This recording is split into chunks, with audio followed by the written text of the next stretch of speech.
నేను ఇప్పటి వరకు మాట్లాడిన ఏ వీడియోలో ఒక్క పేపర్ కూడా నా ముందు పెట్టుకోలే, ఒక్క పేపర్ కూడా నా ముందు పెట్టుకోలేదు, ఒక్క స్పీచ్ కూడా నేను ప్రిపేర్ చేయలేదు సోదరులారా. This is called inbuilt character, inbuilt quality. Inbuilt quality మాట్లాడమనండి మీ తెలుగుదేశం నాయకుడిని, సబ్జెక్ట్ మాట్లాడమనండి మీ చంద్రబాబు నాయుడిని, 40 సంవత్సరాల ఇండస్ట్రీని మాట్లాడమనండి, మీ జగన్మోహన్ రెడ్డిని మాట్లాడమనండి, మీ పవన్ కళ్యాణ్ని మాట్లాడమనండి, మీ నారా లోకేష్ని మాట్లాడమనండి, మీ మిగతా సోకాళ్ళు నాయకుల్ని. రాష్ట్ర ప్రజలకి జరిగిన, నేను అంటే వ్యక్తిగతంగా వాళ్ళు మాట్లాడలేకపోయినంత మాత్రాన నాయకులు కాదని నేను అనదలుచుకోలే. కానీ నేను అనేది ఏంటంటే, ఈ రాష్ట్రం పట్ల ప్రేమ లేని మీకు, ఈ రాష్ట్ర ప్రజల పట్ల ప్రేమ లేని మీకు 1956 నుంచి ఈ రాష్ట్రాన్ని పరిపాలించినటువంటి పార్టీలన్నీ ఉన్నాయా? ఎవరెవరైతే ఈ రాష్ట్రంలో ఎందుకు మీరు వైఎస్ఆర్పీని తిడతారు, తెలుగుదేశాన్ని తిడతారు, జనసేనని తిడతారు? తిట్టగా ఏం చేయాలండి? ఈరోజు 2024 సంవత్సరం వరకు కూడా ఎవరైనా పంట పండించినటువంటి పంటకి కనీసం గిట్టుబాటు ధర లేక ఒకరోజేమో ₹10 కేజీ టమాటా అమ్ముతున్నారు, ఒకరోజేమో ₹150 టమాటా అమ్ముతున్నారు. మొత్తం బ్లాక్ మార్కెట్లోకి వెళ్ళిపోతుంది. రైతు దగ్గర నుంచి కొనేదేమో ₹2కి, కస్టమర్కి అమ్మేదేమో ₹25. మొత్తం ₹23 ఎక్కడికి వెళ్తుందండి?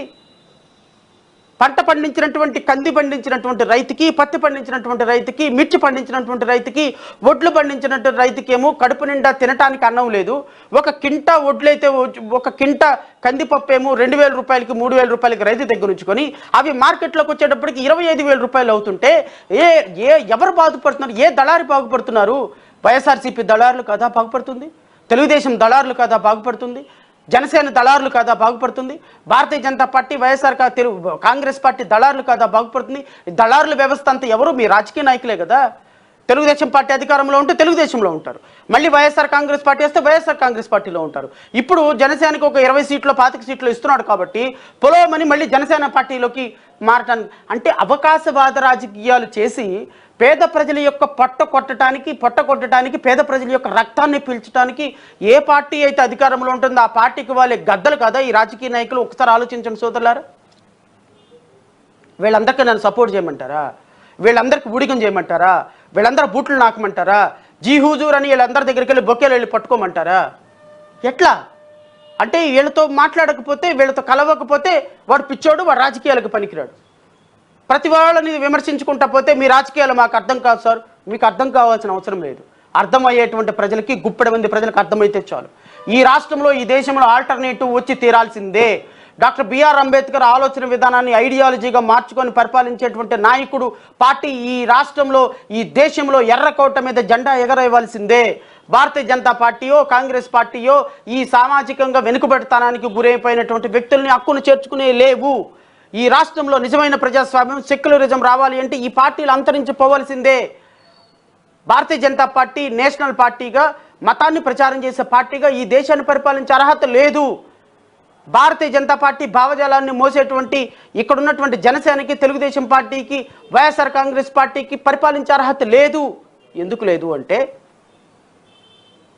మీరు ఇన్ని సంవత్సరాలు పరిపాలించినా ఇంకా పండించిన పంటకి రైతుకి గిట్టుబాటు ధర లేదు సోదరులారా. ఈరోజు ఏ రైతు దగ్గరకన్నా లేని అడగండి. మరి ఈ 76 సంవత్సరాల స్వతంత్ర భారతావనిలో 1956 తర్వాత ఆంధ్రప్రదేశ్ రాష్ట్రం పుట్టిన తర్వాత 2006లో స్వామినాథన్ కమిటీ చేస్తే, స్వామినాథన్ కమిటీ పండించిన పంటకి గిట్టుబాటు ధర 1.5% ఇవ్వాలి అని చెబితే ఎందుకు implement చేయలేదయ్యా Congress party, Bharatiya Janata party? ఎందుకు అడగటం లేదయ్యా తెలుగుదేశం పార్టీ, వైఎస్ఆర్ కాంగ్రెస్ పార్టీ?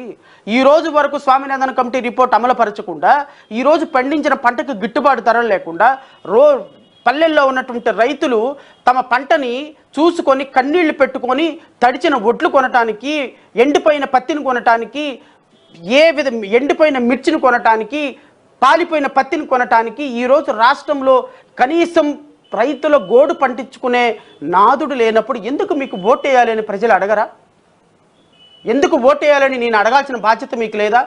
అంటే 2014 నుంచి 14 సంవత్సరాలు ముఖ్యమంత్రిగా పనిచేసిన చంద్రబాబు నాయుడు హయాంలో భారతదేశంలో రైతుల ఆత్మహత్యల్లో అత్యున్నత స్థానంలో తీసుకుని వెళ్ళి కూర్చోబెట్టినటువంటి మీ ముఖ్యమంత్రి పెద్ద విజనరీ లీడరా? మీ మాజీ ముఖ్యమంత్రి 2019 నుంచి 2024 పరిపాలించినటువంటి జగన్మోహన్ రెడ్డి ఈ రాష్ట్రంలో దళిత బిడ్డలు, దళిత రైతులు, లేకపోతే స్థిరీకరణ ఫండ్ 5,000 కోట్ల రూపాయలు ఏర్పాటు చేస్తారని రైతులందరినీ నట్టేట ముంచినటువంటి మీ ముఖ్యమంత్రి పెద్ద విజనరీ లీడరా? మీ అందరికీ మళ్ళీ మేము ఓట్లేసి రాష్ట్ర ప్రజలు ఇవ్వాలా? రైతుల గురించి సమాధానం చెప్పండి సార్. నేను వస్తాను, 1 by 1 వస్తాను. రైతుల గురించి మాట్లాడటానికి సమాధానం చెప్పండి. ఏ పార్టీ రైతులకు న్యాయం చేస్తే ఇన్ని సంవత్సరాలలో ఇంకా రైతుల ఆత్మహత్యలు జరుగుతున్నాయి అంటే, పండించిన పంటకి రైతులకు గిట్టుబాటు కట్టక కడుపులో నీళ్లు, కళ్ళల్లో వచ్చే నీళ్లు కడుపు నింపుకొని అన్నమో రామచంద్ర అని ఆకాశం కోసం, ఆ వర్షం కోసం ఎదురు చూస్తూ పండించిన పంటకి గిట్టుబాటు ధర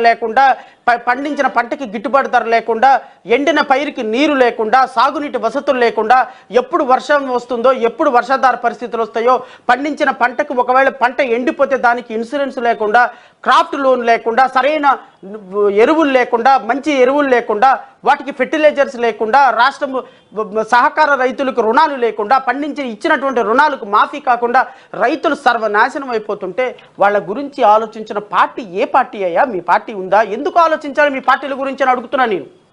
చెప్పండి సమాధానం. మీ పార్టీ లీడర్సు, మీ చంద్రబాబు నాయుడు పెద్ద విజనరీయా?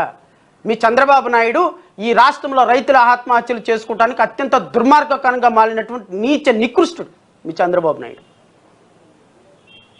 మీ వైఎస్ఆర్ కాంగ్రెస్ పార్టీ అధ్యక్షుడు అని చెప్తున్నాడు కదా, స్పష్టంగా కనీసం ఇచ్చినటువంటి హామీ స్థిరీకరణ నిధి ఏర్పాటు చేయడానికి లేక ఈరోజు రైతులని నట్టేట ముంచుతున్నటువంటి నీచ నికృష్ట పనికిమాలిన ముఖ్యమంత్రి అవడానికి ఉన్నాడు అంటే అది జగన్మోహన్ రెడ్డి. దేనికోసం చెప్పండి. మీ ముఖ్యమంత్రులుగా మీ పార్టీ అధ్యక్షులను పొగడాలి.